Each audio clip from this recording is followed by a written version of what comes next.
Hello, welcome to our channel vision by Charu. तो आज के इस लेक्चर में हम पढ़ेंगे आयनाइजेशन एंथैल्पी। आयनाइजेशन एंथैल्पी कह दो या आयनाइजेशन एनर्जी कह दो या फिर आयनाइजेशन पोटेंशियल कह दो, एक ही बात है। ठीक है, तो समझते हैं। आयनाइजेशन एंथैल्पी मतलब नाम से ही पता चल रहा है, आयनाइज करने के लिए जो हमें एनर्जी चाहिएगी वो एनर्जी क्या कहलाती है? Ionisation enthalpy. अब बात ये आती है आयनाइज करना क्या होता है? आयन बनाना। आयनाइज करना मतलब आयन बनाना, मतलब किसी चीज में से अगर हमें इलेक्ट्रॉन निकालने हैं तो इलेक्ट्रॉन को निकालने के लिए जो एनर्जी हमें देनी पड़ेगी, अब किसी में से इलेक्ट्रॉन निकालना है तो एनर्जी देनी पड़ेगी। जो एनर्जी दी जाएगी इलेक्ट्रॉन निकालने के लिए वो क्या कहलाएगी? Ionization enthalpy. ठीक है, जैसे एक एग्जांपल समझो, सोडियम और ये अपनी गैसियस स्टेट में है। इस बात को ध्यान रखना कि जब हम आयनाइजेशन एंथैल्पी की डेफिनेशन देंगे तो हम कहेंगे कि एक आइसोलेटेड एटम हो। आइसोलेटेड एटम मतलब बहुत सारे एटम का ग्रुप ना हो, बस एक एटम अलग कर दिया गया हो। आइसोलेट करना मतलब अलग करा हुआ। एक एटम आइसोलेटेड एटम हो और वो कैसी स्टेट में हो? और गैसियस हो।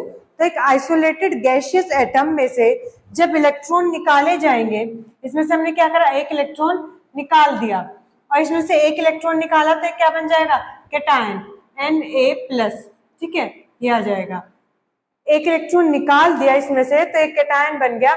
इसको ऐसा करने में हमें यहाँ पे जो भी एनर्जी देनी पड़ी होगी, गिवन देते हैं एनर्जी तो प्लस की आती है, हमें जो भी एनर्जी देनी पड़ेगी वो एनर्जी क्या कहलाएगी? Ionization enthalpy. ठीक है, एक बार डेफिनेशन देख लें। Minimum amount of energy required to eject the electron. Eject मतलब बाहर निकालना।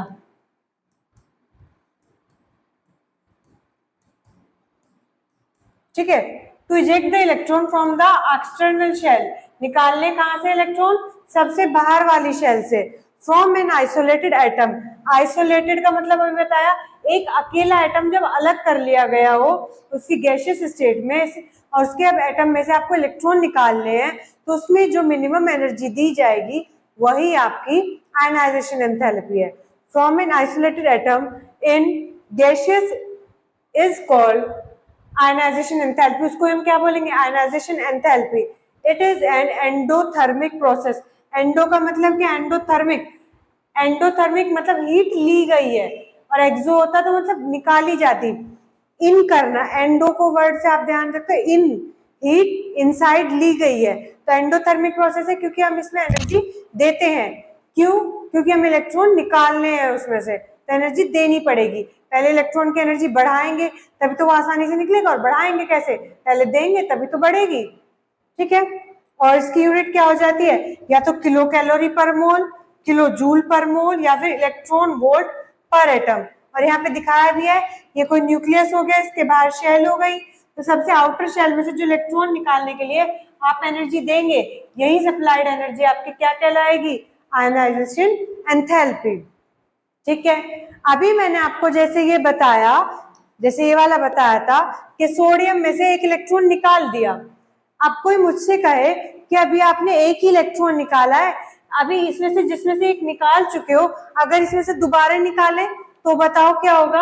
अगर मैं एक इलेक्ट्रॉन निकाले हुए कैटायन में से, जैसे Na+ वाला है, इसमें से दोबारा कोशिश करूं इलेक्ट्रॉन निकालने की, तब आप कुछ सोचो, इस पर क्या है? प्लस का चार्ज है। प्लस का चार्ज है, प्लस का चार्ज तो इलेक्ट्रॉन को पसंद करेगा, छोड़ना नहीं चाहेगा वो अपने पास से इलेक्ट्रॉन।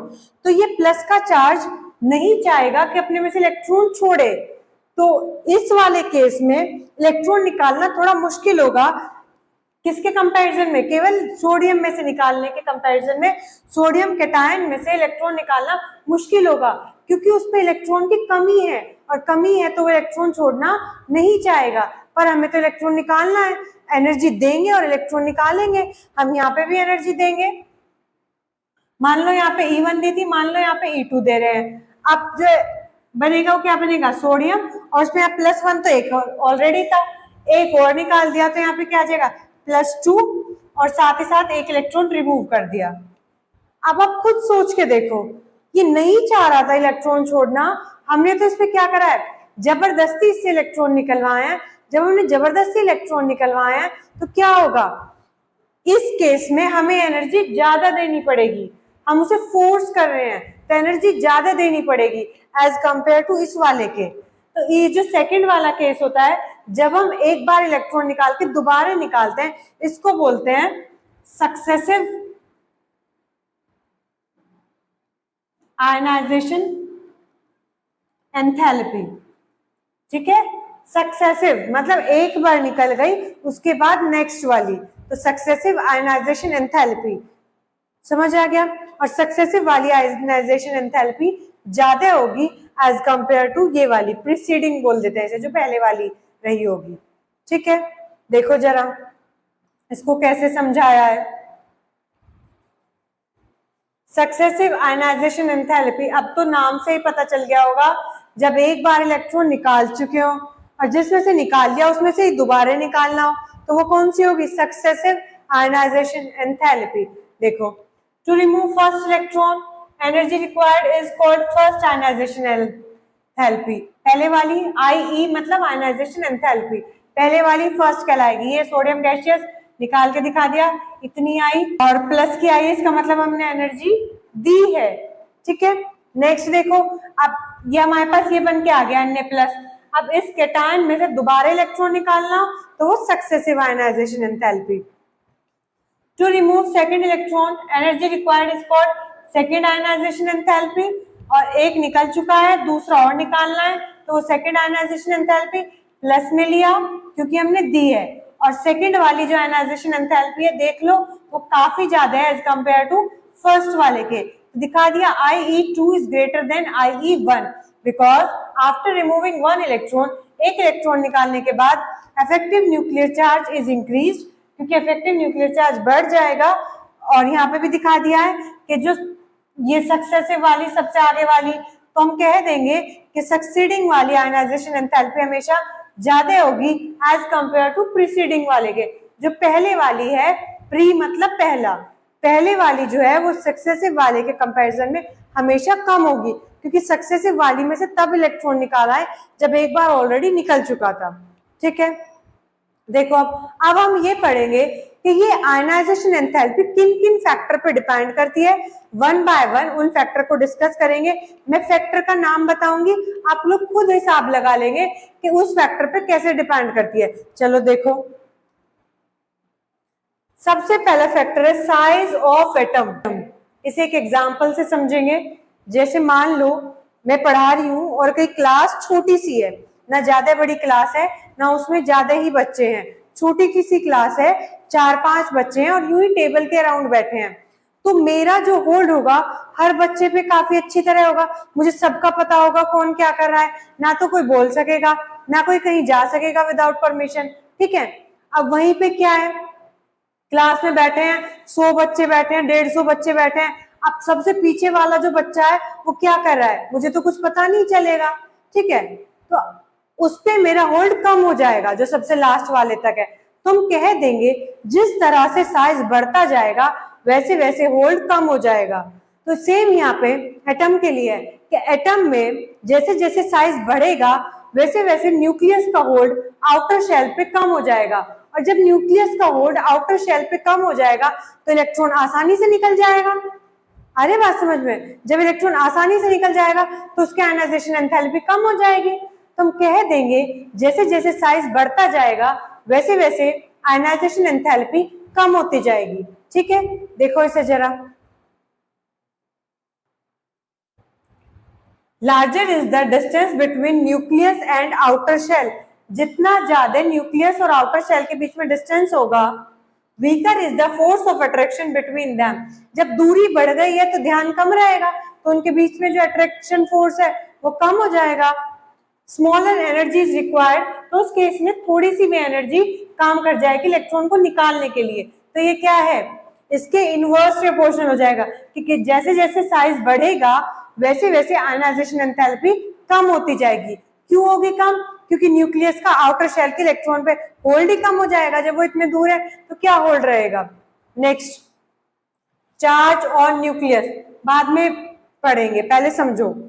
चार्ज ऑन न्यूक्लियस, खुद बताओ आप, न्यूक्लियस पे जितना ज्यादा चार्ज, अब जैसे कोई क्लास है, क्लास में एक टीचर की ड्यूटी लगी है, वहीं पे हम 4 टीचर कर दें अलग अलग रो में, हमने क्या कर दिया, न्यूक्लियर चार्ज बढ़ा दिया, तो अब जो वो सारे इलेक्ट्रॉन है वो होल्ड में रहेंगे सारे के सारे।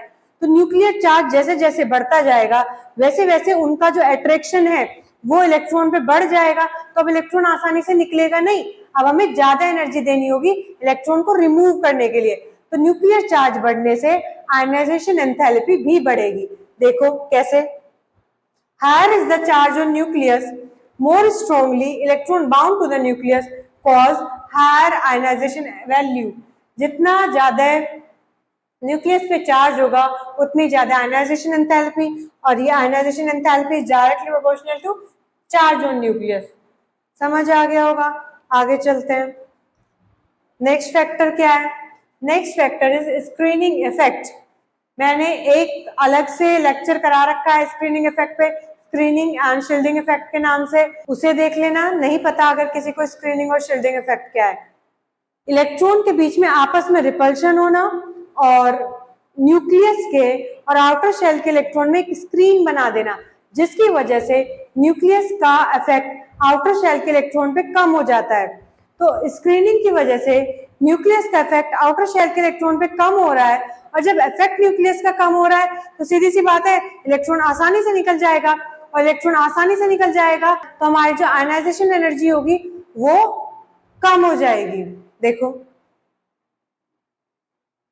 Ionization energy inversely proportional to screening effect, जितना ज्यादा स्क्रीनिंग इफेक्ट होगा उतना ज्यादा वो स्क्रीन बना देगा न्यूक्लियस और आउटर शेल के इलेक्ट्रॉन के बीच में। जब स्क्रीन बना दिया है तो अब क्या होगा, इलेक्ट्रॉन पे तो न्यूक्लियस का इतना होल्ड नहीं रहा, तो आसानी से निकलेंगे, तो आयनाइजेशन एनर्जी कम हो जाएगी स्क्रीनिंग इफेक्ट बढ़ने से। इस तरह से होता है कि न्यूक्लियस हो गया, ये शेल है, तो आउटर शेल के इलेक्ट्रॉन के बीच में स्क्रीन की तरह काम करता है स्क्रीनिंग और शील्डिंग इफेक्ट में। This is the effect of inner electron which reduces attraction force of nucleus on electron, hence ionisation enthalpy decreases. जैसे जैसे स्क्रीनिंग बढ़ेगी आयनाइजेशन एंथैल्पी घटेगी, दैट इज इनवर्सली प्रोपोर्शनल है। ठीक है, नेक्स्ट फैक्टर देखते हैं, नेचर ऑफ शेल या सबशेल। देखो जरा, अब बात आती है, अगर कहीं पे ऐसा है कि हमारी सब शेल क्या है, फुल्ली फिल्ड है या फिर हाफ फिल्ड है, तो इस केस में वो इलेक्ट्रॉन को रिमूव करना नहीं चाहती, तो फुल्ली फिल्ड और हाफ फिल्ड वाले केस में जो आयनाइजेशन एंथैल्पी होती है वो एकदम से काफी बढ़ जाती है, क्योंकि वो इलेक्ट्रॉन डोनेट करना नहीं चाहती। ठीक है, देखो, इफ शेल और subshell are fulfilled or half filled, then it will be stable, causing high ionization enthalpy value। जब वो उसकी हाफ फिल्ड होगी या फुल फिल्ड होगी तो इस केस में उसकी आयनाइजेशन वैल्यू काफी ज्यादा हो जाएगी।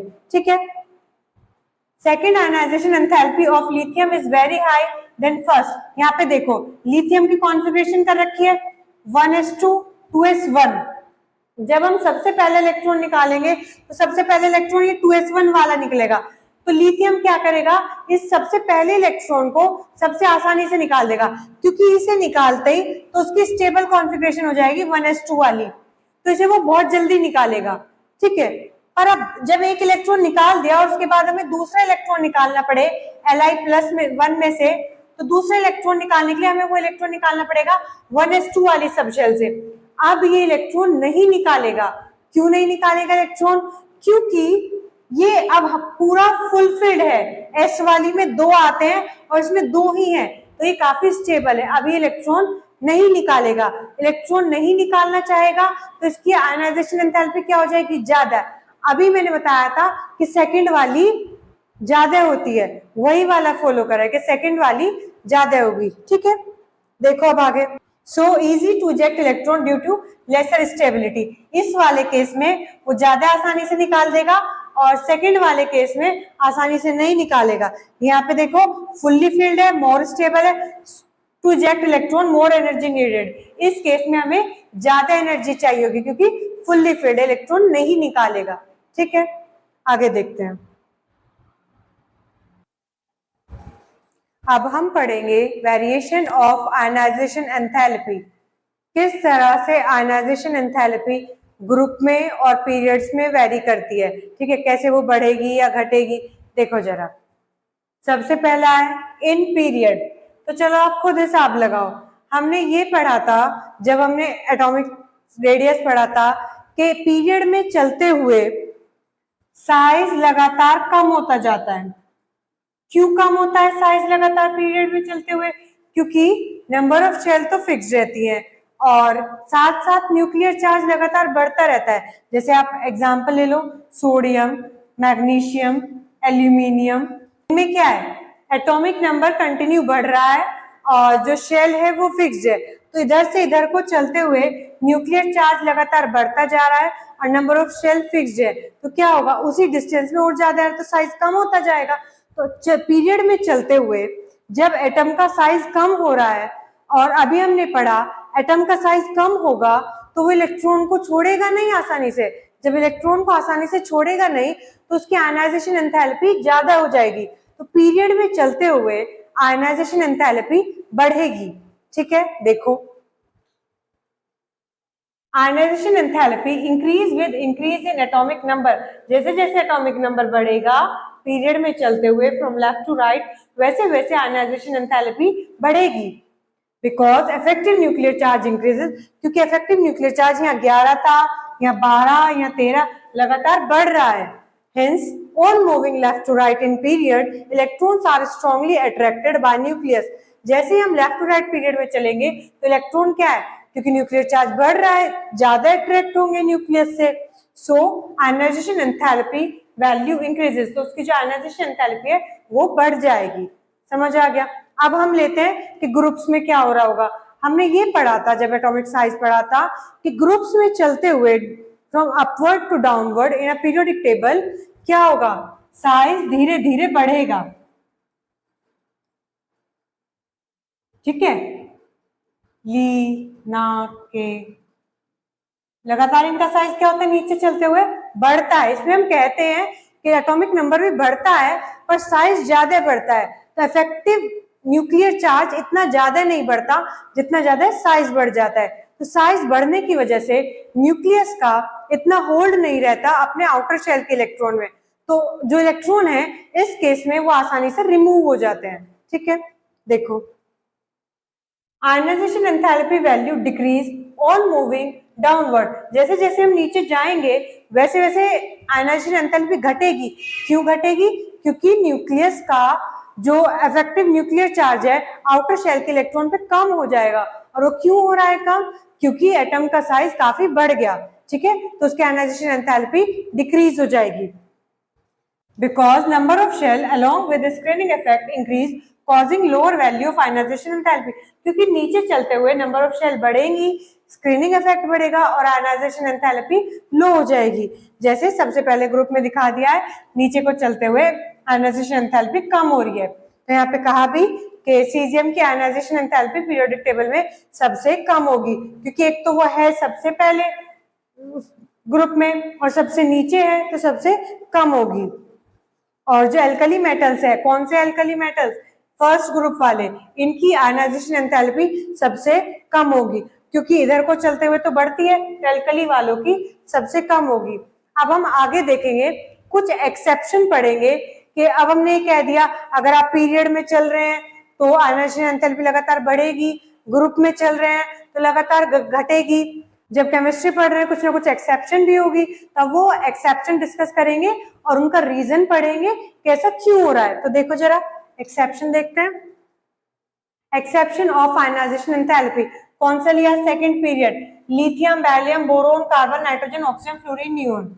अब यहाँ पे इधर को चलते हुए बढ़ेगी क्योंकि साइज घटेगा और न्यूक्लियर चार्ज बढ़ेगा, तो आयनाइजेशन एंथैल्पी भी बढ़ेगी, आसानी से इलेक्ट्रॉन देंगे नहीं। अब हम देखेंगे कहीं कहीं ये डिस्टर्ब हो रही है, प्रॉपर्ली इंक्रीजिंग नहीं हो रही। 5.4, 9.2, 8.3 यहाँ से बढ़ी और फिर यहाँ कम हो गई, इसका मतलब इसकी ज्यादा आई। अब बात ये आती है इसकी ज्यादा क्यों आई, तो देखो जरा, जब भी ऐसे कई एक्सेप्शन आए बिल्कुल आसान है, जिसकी भी एक्सेप्शन आ रही है उसको उठाओ और उसकी कॉन्फ़िगरेशन करो। बेरिलियम एटॉमिक नंबर 4 कॉन्फ़िगरेशन होगी 1s2 2s2। जब इसकी कॉन्फ़िगरेशन ये है तो आप देखो दोनों ही सबशेल फुलफिल्ड है, दोनों ही कंप्लीटली फिल्ड है। और जब कंप्लीटली फिल्ड है तो ये इलेक्ट्रॉन तो आसानी से छोड़ेगी नहीं अपने स्टेबल वाली में, तो इसी वजह से इनकी जो आयनाइजेशन एंथैल्पी है वो काफी हाई है, ये पाया। अब ऐसे ही आप सोडियम की देखो, चलो सोडियम में क्या पाया 11.2 और फिर एकदम बढ़ी और यहाँ घट रही है, तो इसकी फिर से ज्यादा है। क्यों ज्यादा है? चलो देखो सोडियम 7 कॉन्फ़िगरेशन करते हैं 1s2 2s2 2p3। 2p3 वाला देखो क्या है, ये हाफ फिल्ड, हाफ फिल्ड है। फिर बताया था फुल्ली फिल्ड आए हाफ फिल्ड आए तो इलेक्ट्रॉन छोड़ना नहीं चाहेगा क्योंकि वो तो स्टेबल है, तो नहीं छोड़ना चाहेगा, इसीलिए इस केस में इसकी आयनाइजेशन एंथैल्पी ज्यादा मिली। ठीक है, देख लो first ionization enthalpy of beryllium is greater than boron, it can be explained by electronic configuration, या यहाँ एक्सप्लेन करके दिखा दिया। बेरिलियम के केस में यहाँ लिखा है हाफ फिल्ड, ये हाफ फिल्ड नहीं, ये फुल फिल्ड है। ठीक है, full filled stability, so higher ionisation enthalpy. या पार्शियली फिल्ड, आधा फिल्ड है बोरोन के केस में, इसलिए वो आसानी से दे देगा, क्योंकि इसे देते ही क्या होगा, वो फुल्ली फिल्ड हो जाएगा। ठीक है, और सो इन्होंने इसका नाइट्रोजन का बताया नहीं, ये मैंने यहाँ पे बता दिया। नेक्स्ट थर्ड पीरियड में देखते हैं। आप ऐसे थर्ड पीरियड में देखो, यहाँ 5.1 थी, यहाँ 7.6 एकदम बढ़ी, ऐसे यहाँ 8.1 थी 11 बढ़ी और फिर कम है, तो मतलब यहाँ 2 पे क्या आया, वही कुछ नहीं करना, कॉन्फ़िगरेशन करो। 12 एटॉमिक नंबर होता है इसके 3s2 आएगी लास्ट में, तो ये क्या है, फुल्ली फिल्ड है, इस वजह से इलेक्ट्रॉन देना नहीं चाहेगा। यहाँ पे क्या है 3p3, जैसे यहाँ पे आई थी 2p3, तो ये क्या इलेक्ट्रॉन देना नहीं चाहेगा, हाफ फिल्ड स्टेबिलिटी है, इसीलिए इनकी जो आयनाइजेशन एंथैल्पी है वो अपने आस पड़ोस वालों से एक्सेप्शनली ज्यादा मिली। ठीक है, और इन्होंने वेरिएशन डिस्टर्ब करा, रीजन समझ में आ गया, चाहे तो वो फुल्ली फिल्ड होगा चाहे हाफ फिल्ड होगा, उसकी कॉन्फ़िगरेशन करके देख लो पता चल जाएगा। ठीक है, आगे बताया नाइट्रोजन का भी यही रीजन है, क्योंकि उसकी ज्यादा है, वो हाफ फिल्ड है, सेम किसकी तरह, फॉस्फोरस वाले की तरह। समझ आ गया होगा सबको पूरा आयनाइजेशन एंथैल्पी का क्या वेरिएशन है, क्या एक्सेप्शन है। ठीक है, okay, thank you for watching, like share and subscribe our channel vision by Charu.